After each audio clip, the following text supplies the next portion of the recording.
Most expensive car ever sold on record, a rare 1955 Mercedes-Benz 300 SLR. You're looking at it right now, Coupe.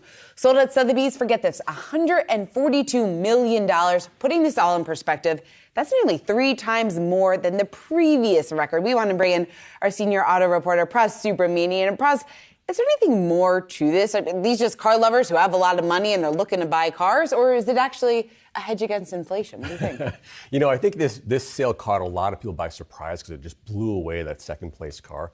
And this car had some unique things going on for it. It was only one of 2 ever made. Mercedes made this car as like a test car. They never wanted to sell it. They had both these cars in their private collection, and they were convinced to sell by a private sort of dealer. They got this huge amount for $143 million. That money's going to go towards a scholarship fund the company has.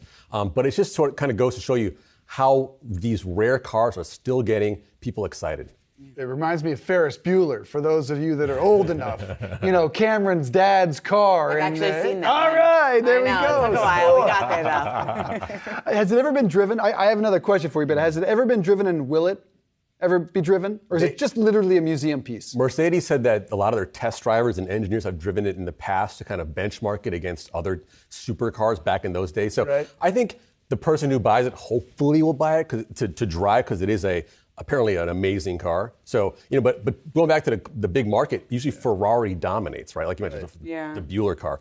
And the top 4 of the top 5 are all Ferraris until this Mercedes came along and blew it away. And apparently they're going to make it available for the public to see on occasion. But I'm looking at this list of things that are selling off the charts. Andy Warhol's Marilyn went for $195 million. That smashed a record. Sotheby's Macklowe collection, I don't even know if I said it right, $922 million in art. Sotheby's, Christie's, and Phillips, in a couple of weeks, $2.5 billion at auctions. Shauna said it earlier. Is this about a hedge for inflation, or is this just the rich are getting a lot richer and they got nowhere to put their money that's a safe haven? It could be both, because you're talking about a real hard asset, right? A car, a valuable, limited edition car. It has some value. $140 million is one story, but it's limited and it has some cachet. And inflation 8%. Maybe this is a place to park some of your cash, maybe 10% if you have a billionaire like some people that we report on this show. So maybe that is a part of that, that equation as to why you'd buy it. What's interesting, and you wrote about this earlier this week, just Mercedes pivoting even harder towards these top-end cars. And when you think of Mercedes, at least I do, I think of a luxury car. I think of a top-end car. Are they going even more extreme? Are they catering to the ultra-wealthy now?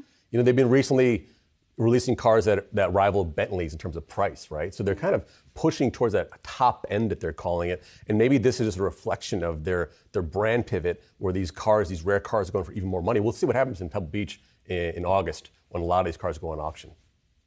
And Pras, do you think this is something of a backlash to some of these NFTs and metaverse purchases that people are making, that people are willing to spend this much money on a car, and Mercedes really upping their game here with even more expensive cars now?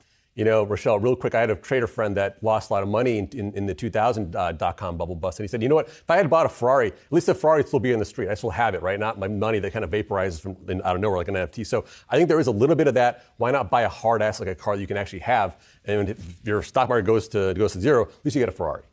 Yeah, NFTs are down 80% from their peak. Wiped out.